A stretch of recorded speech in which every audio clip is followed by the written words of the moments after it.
जय हिंद मेरे डियर साथी, मैं आपका साथी विकास। और आज हम देखने वाले हैं फेरिक अमोनियम सिट्रेट। ये देखा जाए तो हीमेटेनिक्स का थर्ड पोर्शन है। ठीक है, हीमेटेनिक्स में क्या क्या हम देखे हुए थे। देखिए, हीमेटेनिक्स का इंट्रोडक्शन हम पूरा डिटेल में देख लिए थे। हीमेटेनिक्स का क्लासिफिकेशन भी हम एकदम अच्छे तरीके से देख लिए थे। हीमेटेनिक्स में क्या क्या पढ़ना अकॉर्डिंग टू सिलेबस हम फेरस फ्यूमरेट पढ़ चुके थे, फेरस सल्फेट और फेरस ह्यूमरेट पढ़ चुके थे। इस वीडियो में हम कवर अप करने वाले फेरिक अमोनियम सिट्रेट या फेरिक एस्कॉर्बेट यानी फेरिक अमोनियम सिट्रेट को पूरा डिटेल में कवर अप करने वाले हैं इस वीडियो में। अब आपके सामने ये प्यारा सा दे रखा ferric ammonium citrate. According to PCI हमें क्या क्या पढ़ना पड़ेगा, इसका केमिकल फार्मूला, उसके बाद ये लैब में एक्चुअल में कैसे बनाया जाता है इसको देखेंगे, इसकी फिजिकल प्रॉपर्टी, उसका फार्मास्यूटिकल प्रिपरेशन, ठीक है, उसके बाद ब्रांड नेम, स्टोरेज कंडीशन और यूज हमको देखना पड़ेगा। तो सबसे पहले समझते हैं फेरिक अमोनियम सिट्रेट का फार्मूला क्या होता है। फेरिक अमोनियम सिट्रेट का क्या होता है, अमोनियम का फार्मूला क्या होता है, NH4 पे होल 5 लगा दिया गया। ठीक, या फी मतलब आपके सामने फेरिक हो गया और सिट्रेट का फार्मूला आपके सामने ये है। तो क्या लिखेंगे, NH4 का होल 5 लिखेंगे या फी लिखेंगे और ब्रैकेट में C6H4O7 का होल ट्वाइज आपको लिखना पड़ेगा। ये आपके सामने प्यारा सा क्वेश्चन दिया गया फेरिक अमोनियम सिट्रेट का। Ferric ammonium citrate also known as ferrisilt भी कहा जाता है। क्या बोलते हैं, ferric ammonium citrate is also known as ferrisilt भी कहा जाता है। तो इसका नाम हो जाएगा यहाँ से। बनाने की विधि पे आ जाते हैं बात, यानी कैसे प्रिपरेशन किया जाता है। फेरिक हाइड्रोक्साइड को जली यानी सिट्रिक एसिड में घोलने पर अघुलनशील फेरिक हाइड्रोक्साइड प्राप्त होता है। कहने का मतलब क्या कह रखा, सबसे पहले फेरिक हाइड्रोक्साइड को यानी फेरिक OH या फी OH में डालेंगे, ठीक है, कि कुछ जली विलयन सिट्रिक एसिड में डालने पर अघुलनशील फेरिक हाइड्रोक्साइड प्राप्त होता है, जिसे फिल्टर केक करके, मतलब उसे हम जब फिल्टर करेंगे तो उसे फिल्टर करके क्या कर देंगे, अलग कर देंगे। गर्म करने पर पानी इवोपरेट हो जाता, मतलब जो भी पानी रहेगा धीरे धीरे इवोपरेट हो जाएगा। जो बचेगा शुष्क ब्राउन रेडिश कलर बचेगा, उसी को फेरिक अमोनियम सिट्रेट बोलते हैं। क्या बोलते हैं, फेरिक अमोनियम सिट्रेट बोलते हैं। तो ये आपके सामने बनाने की विधि हो गई यहाँ से।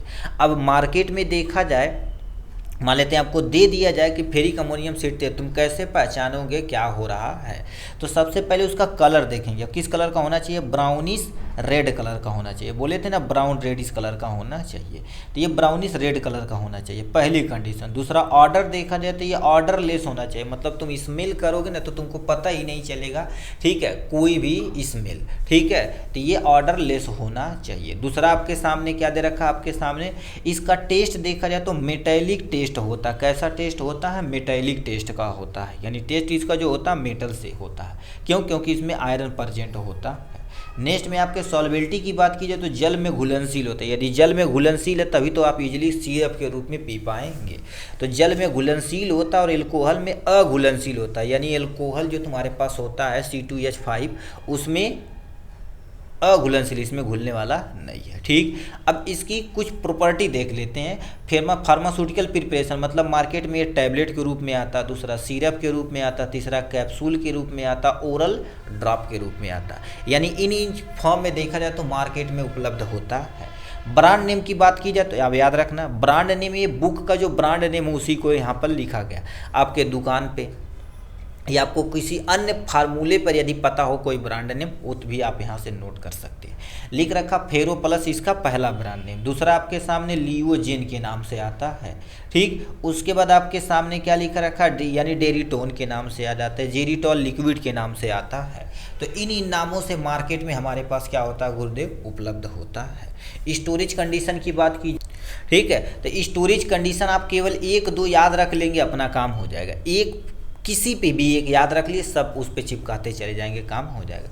सबसे पहले इसे अच्छे बंद कंटेनर में रखेंगे। क्यों, क्योंकि बहुत सारे केमिकल प्रॉपर्टी लॉस होने का चांस बन जाता है।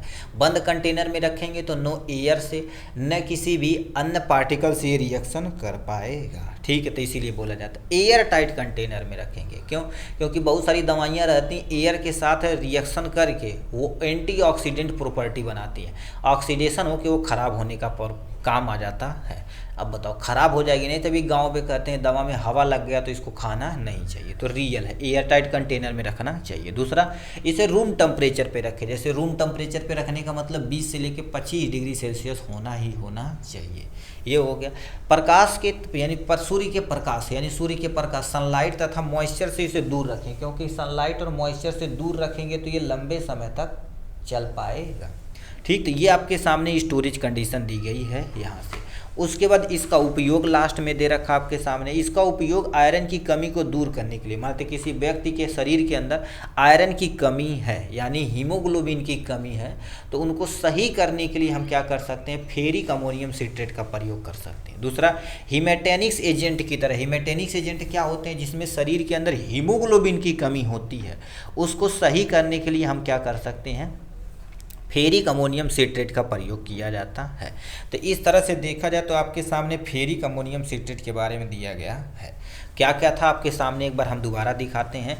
ये आपके सामने केमिकल फार्मूला दे रखा, बनाने की विधि ये हो गया। ठीक, अब यहाँ से फार्मास्यूटिकल जो फिजिकल प्रॉपर्टी ये हो गई। फार्मास्यूटिकल प्रिपरेशन मार्केट के किस रूप से आता है, टैबलेट, सिरप, कैप्सूल और ओरल सस्पेंशन या ओरल ड्रॉप के रूप में आता। ब्रांड नेम ये हो गया। स्टोरेज कंडीशन आप देखबा किए हुए हैं। अब इसका उपयोग कहाँ पर किया जाता है आपके सामने हमने यहाँ पर रिप्रेजेंट कर दिया है।